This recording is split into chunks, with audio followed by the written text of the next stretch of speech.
Hello everyone! I'm back! Medyo matagal-tagal din tayong hindi nakapag-mini vlog kasi medyo na busy ang ating yung girl.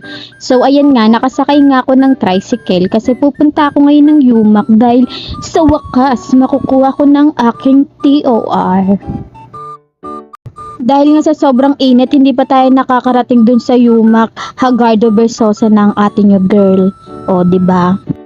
Nakuha ko na nga yung school records ko, kaya dediretso na ako ng PTC para ipasa to. Kasi to be follow lang tong requirements ko.